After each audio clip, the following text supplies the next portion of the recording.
어느 날 코카콜라 캔에 새겨진 글자가 매우 신기하게 보였어요. 그때까지만 해도 이 글자가 제 인생을 바꾸게 될 것이라는 생각은 해보지 않았죠. 하지만 그 글자 속에는 제가 상상도 하지 못했던 놀라운 이야기와 역사가 담겨 있었어요. 그 이야기의 진짜 의미를 알게 되면서 저는 세상을 보는 시각이 완전히 변하게 되었죠. 한글이 제 인생에 어떤 변화를 가져왔는지, 그리고 한글이 어떻게 세계적으로 주목받고 있는지 궁금하시다면 끝까지 함께 해주시길 바랍니다. 안녕하세요. 저는 뉴욕에서 출판사 편집장으로 일하는 에밀리라고 합니다. 저의 일상은 매일 다양한 책과 언어를 접하는 것이지만 최근 몇 년간은 새로운 자극이 될 만한 일을 찾고 있었어요. 편집하는 일이 보기에는 늘 새로운 일로 가득할 것 같지만 어느 순간 일상의 답답함에 뭔가 새롭고 특별한 동기가 필요했어요. 그러던 중 피자와 함께 마시려고 했던 코카콜라 캔에서 특별한 문구를 발견하게 되었어요.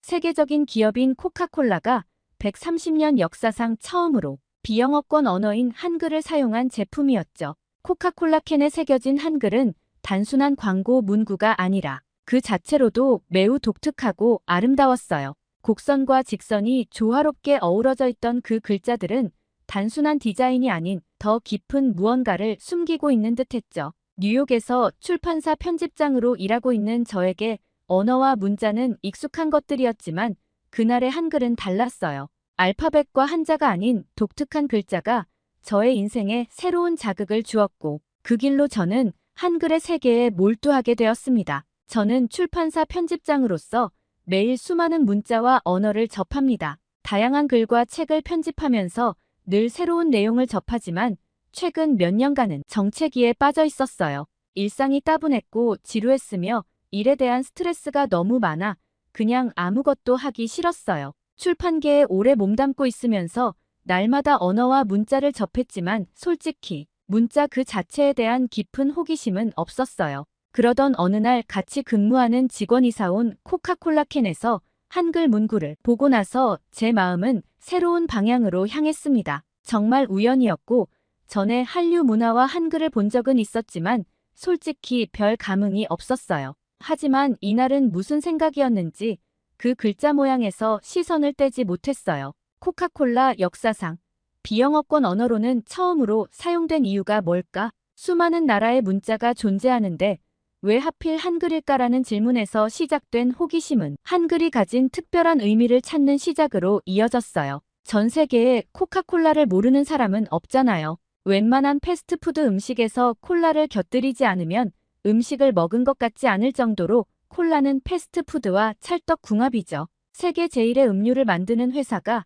왜 무엇 때문에 자신의 제품에 한글을 넣게 되었는지 너무 궁금했어요. 저는 광고와 영리를 목적으로 마케팅하는 사람이 아니었지만 직업상 글자를 편집하기 때문에 코카콜라 회사가 선택한 문자에 대해서 궁금증이 생기기 시작했어요. 예전에 한류 문화와 드라마를 보면서 한글은 그저 한국에서 사용되는 문자라고만 생각했던 제가 한글에 대해 하나씩 알아가기 시작하면서 한글의 놀라운 역사와 과학적 설계에 매우 감탄하게 되었죠. 캔 음료에서 처음으로 한글을 관심 있게 본 후 이 문자가 어떻게 탄생했는지 알아보고 싶었어요. 제가 언어학자는 아니지만 세상에 존재하는 문자 중에 문자를 왜 창조했는지 명확하게 설명이 되어 있는 문자는 없는 걸로 기억하고 있어요.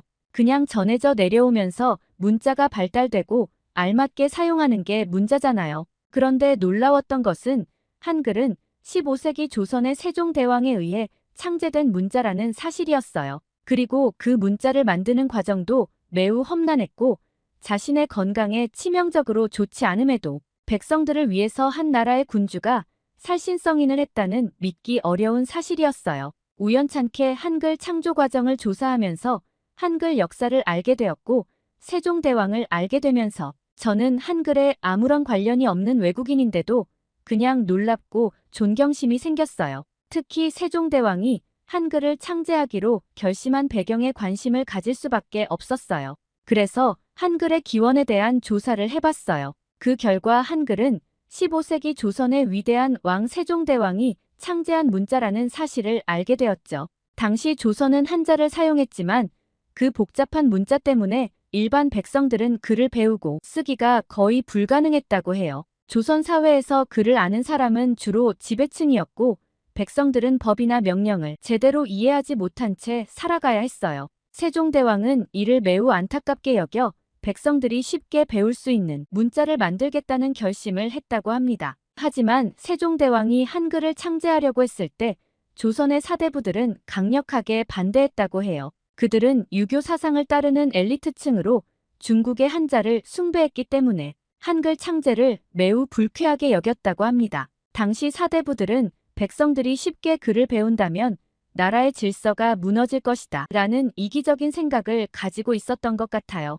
한글을 천한 백성들이나 쓰는 글자로 여겼고 나라의 품격을 떨어뜨린다고 믿었죠. 이런 사대부들의 반대는 단순한 의견 차이를 넘어 왕을 압박하는 매우 극심한 정치적 반대였어요. 세종대왕은 이 같은 반대에 굴복하지 않고 끝까지 백성을 위한 길을 걸었습니다. 그가 가진 비전은 단순히 새로운 문자를 만드는 것을 넘어 조선 백성들이 자신들의 삶을 기록하고 서로 소통하며 더 나은 삶을 살 수 있게 하는 것이었죠. 하지만 그 과정은 세종대왕에게 매우 힘들고 고통스러운 일이었어요. 그는 신하들의 지속적인 반대 속에서도 한글 창제를 계속 추진했고 수많은 밤을 새우며 연구에 몰두했어요. 세종대왕이 얼마나 큰 고통을 겪었는지 알게 되었을 때 저는 가슴이 뭉클했어요. 세종대왕은 한글을 창제하는 동안 심각한 눈병을 앓게 되었고 그로 인해 시력이 점점 약해지기 시작했어요. 문자를 연구하고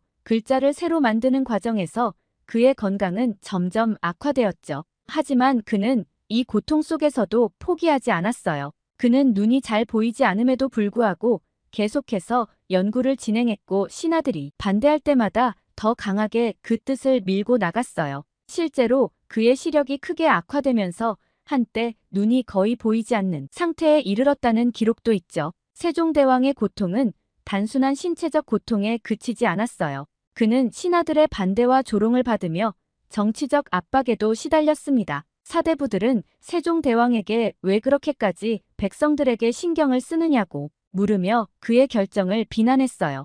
역시 예전이나 지금이나 기득권층은 더 가지고 싶어하고 서민들에게 베풀고 나누는 것은 자신들의 이익이 줄어드는 것이므로 싫어하는 이기적 본성은 당시에도 똑같았습니다. 하지만 세종대왕은 백성들이 나라의 근본이다라고 굳게 믿었고 오로지 그들을 위해 한글을 만들어야 한다는 사명감을 가지고 있었다고 해요. 백성들이 쉽게 배울 수 있는 문자를 통해 자신들의 삶을 더 잘 이해하고 서로 소통할 수 있는 나라를 만드는 것이 그가 꿈꾸던 이상이었어요. 저는 조선의 사대부들이 했던 말과 행동을 떠올리며 세종대왕이 얼마나 큰 반대에 부딪혔는지 상상할 수 있었어요. 당시의 사대부들은 권력을 가진 집단이었고 그들의 반대는 왕에게도 무시할 수 없는 일이었을 겁니다. 하지만 세종대왕은 이 모든 반대를 꿋꿋이 이겨냈습니다. 그는 백성들이 글을 읽고 쓸 수 있게 된다면 나라가 더 강해질 것이라고 확신했다고 해요.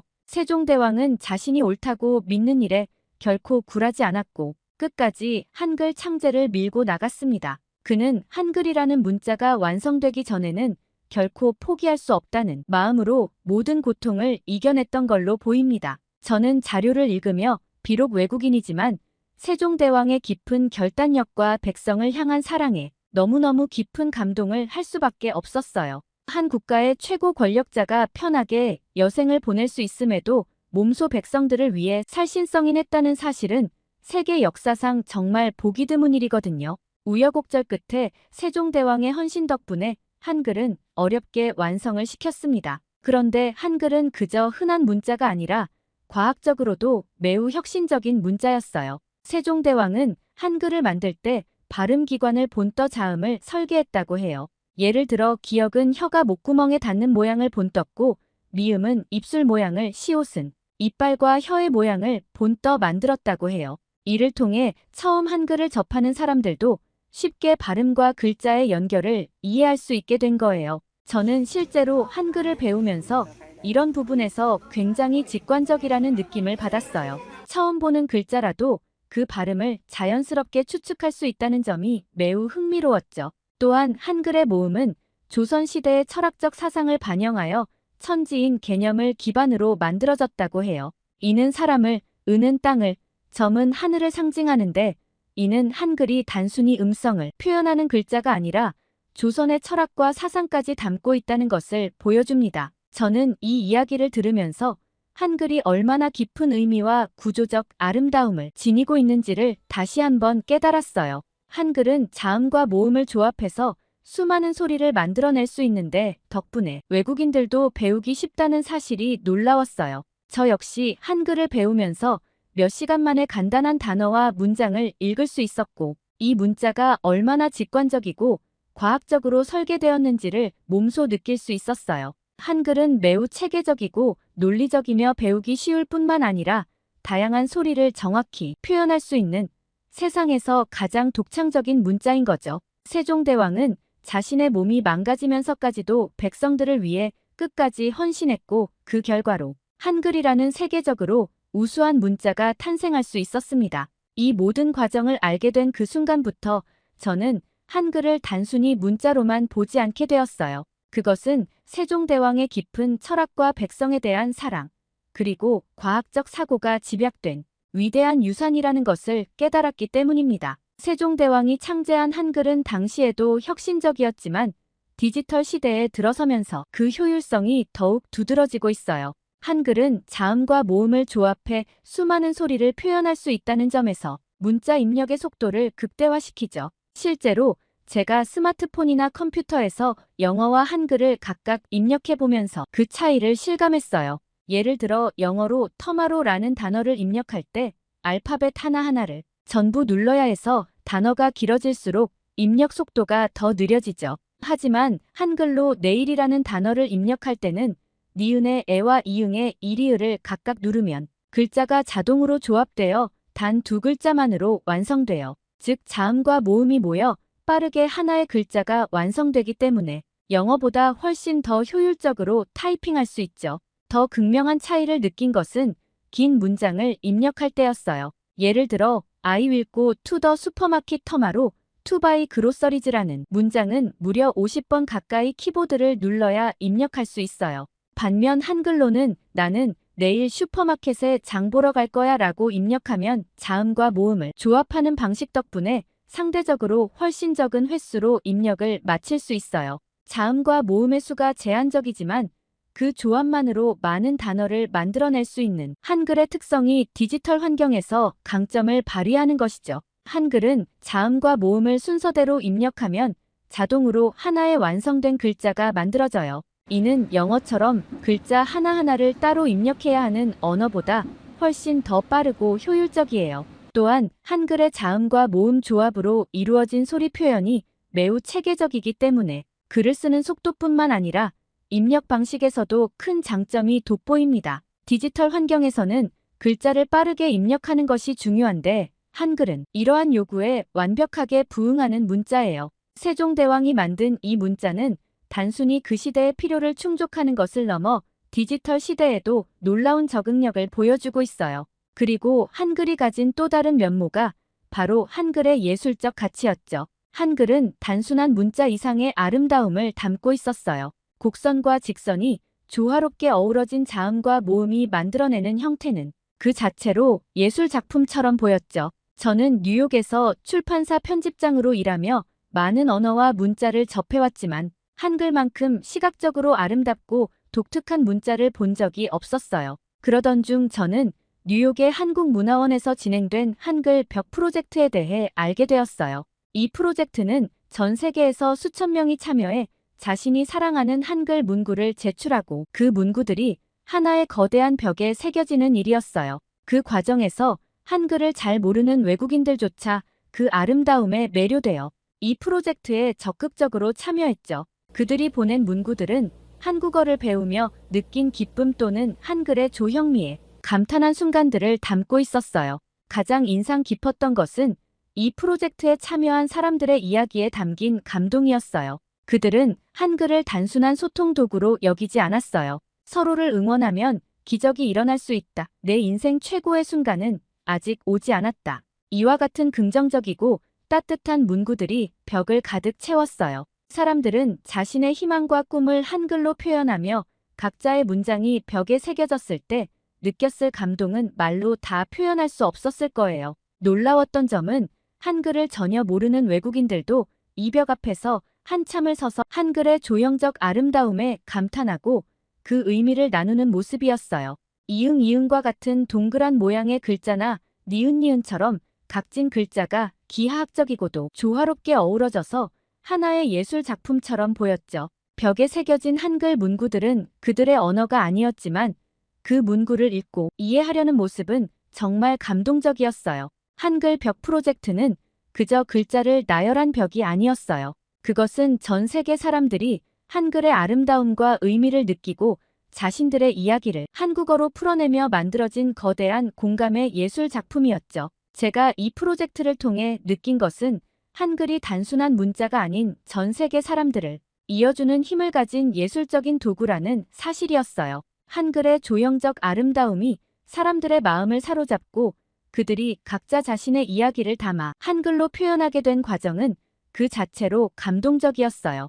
이 프로젝트를 보며 저는 한글이 단순히 역사적 유산을 넘어 전 세계에서 예술적 도구로 사랑받고 있다는 것을 깊이 깨달았어요. 한글이 가진 조형미와 그 속에 담긴 문화적 의미는 한글을 보는 사람들에게 강한 인상을 남기고 그들의 삶에 깊은 울림을 주었죠. 한글이 단순한 문자 이상의 가치를 지니고 있다는 것을 알게 된 후 저는 한글이 패션 트렌드로까지 자리 잡았다는 사실에 놀라지 않을 수 없었어요. 특히 세계적인 명품 브랜드들이 한글을 활용한 디자인을 선보이면서 한글은 이제 단순히 한국에서만 사랑받는 문자가 아니라 글로벌 패션 시장에서도 인정받는 예술적 요소로 자리매김했죠. 제가 처음 본 한글 패션 아이템은 나이키에서 출시한 한글 운동화였어요. 그 운동화는 태극기와 한글을 모티브로 디자인되었고 발 뒤꿈치 부분에 나이키라는 한글 문구가 적혀 있었어요. 영어 로고가 아닌 한글로 쓰인 이 문구가 굉장히 새롭게 다가왔고 이 운동화는 한국뿐만 아니라 전 세계적으로도 큰 인기를 끌었어요. 한글의 독특한 디자인과 상징성이 세계적인 패션 브랜드와 결합하면서 단순한 신발이 아니라 하나의 예술 작품처럼 느껴졌죠. 나이키뿐만 아니라 루이비통과 구찌 같은 명품 브랜드들도 한글을 활용한 제품들을 선보였어요. 예를 들어 루이비통에서는 한글로 서울이라는 문구가 적힌 스카프와 가방을 출시했는데 그 미니멀한 디자인과 한글의 곡선과 직선이 조화를 이루며 독특한 매력을 발산했어요. 서울이라는 글자가 한글로 쓰여 있기에 그 자체만으로도 패셔너블 하면서도 한국의 문화를 담은 제품이라는 점에서 깊은 의미를 느낄 수 있었죠. 제가 가장 감동받았던 것은 이 한글 패션 아이템들이 외국인들에게도 큰 사랑을 받고 있다는 사실이었어요. 가령 육개장이라는 한글 문구가 적힌 모자를 쓴 외국인을 보았을 때 그들은 그 뜻을 모를 수도 있었지만 한글의 시각적인 아름다움에 매료되어 패션 아이템으로 즐겨 착용하고 있었어요. 단순히 한글이 의미하는 바를 넘어 그 자체가 패션 아이템으로서 사람들에게 예술적 가치를 전달하고 있다는 점이 굉장히 흥미로웠죠. 이처럼 명품 브랜드들이 한글을 디자인의 일부로 사용하면서 한글은 전 세계적으로 유니크한 패션 아이템으로 자리 잡았어요. 그저 무늬로만 활용되는 것이 아니라 글자가 가진 의미와 그 독창적인 조형미가 결합되어 패션 업계에서 높은 평가를 받고 있는 거예요. 각 브랜드들이 한글의 미적 가치를 발견하고 이를 다양한 방식으로 표현하면서 전 세계 사람들은 한글을 통해 새로운 패션 문화를 경험하고 있었어요. 패션에서 한글이 널리 사용되는 것을 보며 저는 한글이 가진 미적 아름다움이 얼마나 강력한지 깨닫게 되었어요. 영어, 프랑스어, 이탈리아어처럼 오래된 국제 언어들과 함께 한글이 명품 브랜드의 디자인에 자리 잡는다는 것은 그 자체로 한글의 위상을 증명하는 일이었죠. 한글은 단순히 한국의 문자에서 벗어나 전 세계 패션계에서 세련된 트렌드로 자리 잡으며 글로벌한 매력을 발산하고 있는 중이에요. 한글의 아름다움과 그 역사적 가치를 알게 되면서 저는 충격적인 사실을 접하게 되었어요. 바로 중국이 한글 공정을 통해 한글을 자신들의 문화유산으로 주장하고 있다는 것이었죠. 중국은 조선족이 한글을 사용한다는 이유로 한글이 자신들의 문자라고 주장하면서 국제 표준화를 시도하고 있었어요. 이 소식을 처음 들었을 때 외국인이면서도 저는 굉장히 화가 났어요. 한글은 분명 한국의 역사와 정체성을 상징하는 중요한 문자인데 어떻게 다른 나라가 이를 자신들의 것으로 주장할 수 있을까라는 생각이 들었죠. 더 충격적이었던 것은 중국이 한국과의 역사적 관계를 왜곡하면서 한글이 조선족 덕분에 전파되었다는 식으로 주장하고 있다는 사실이었어요. 이러한 시도는 단순한 문화적 논쟁을 넘어 한글을 통해 한국의 정체성을 훼손하려는 의도로까지 보였죠. 저는 한국인들이 이 같은 중국의 주장을 얼마나 큰 자부심을 가지고 반박하고 있는지 이해할 수 있었어요. 한글은 단순한 글자가 아니라 한국인들의 역사를 담고 있는 문화적 상징이니까요. 한글을 배우면서 처음에는 아름다운 디자인과 효율성에 끌렸지만 점점 한글에 담긴 역사적 문화적 가치를 알게 되니 한글은 그저 글자가 아니라 백성들을 위한 왕의 사랑이 담긴 선물이라는 생각이 들었어요. 외국인인 저에게 한글은 새로운 세계를 열어준 열쇠였어요. 한글을 통해 한국의 문화를 더 깊이 이해할 수 있었고 그 과정에서 한국인들이 왜 한글을 자랑스럽게 여기는지 충분히 공감하게 되었죠. 특히 한글의 과학적 구조와 쉬운 학습 방법 덕분에 저는 짧은 시간 안에 문장을 읽고 쓸 수 있게 되었어요. 이처럼 배우기 쉬우면서도 강력한 표현력을 가진 문자는 지구상에는 없다고 봅니다. 한글이 패션과 예술에서도 널리 사용되고 디지털 시대에도 그 효율성을 인정받고 있는 것을 보면서 한국인들에게 한글은 그들의 정체성을 지키는 상징이자 세계 속에서 자부심을 느낄 수 있는 중요한 유산이라는 것을 온전히 이해하게 되었어요. 저에게 한글은 단순히 새로운 문자를 배우는 경험이 아니었어요. 그것은 한국의 정신과 문화를 배우고 그 속에서 공감을 찾는 과정이었죠. 한글을 통해 한국인들의 마음을 읽고 한글을 통해 세상에 전하고자 하는 메시지를 느끼게 된 순간 저 역시 한글의 깊이에 감동할 수밖에 없었어요. 마지막으로 지구상에서 가장 효율적이고 과학적이며 쉬운 문자를 만들어주신 세종대왕님께 깊은 감사를 드립니다. 여러분들의 소중한 의견도 댓글로 많이 남겨주시길 바랍니다. 지금까지 시청해주셔서 진심으로 감사합니다.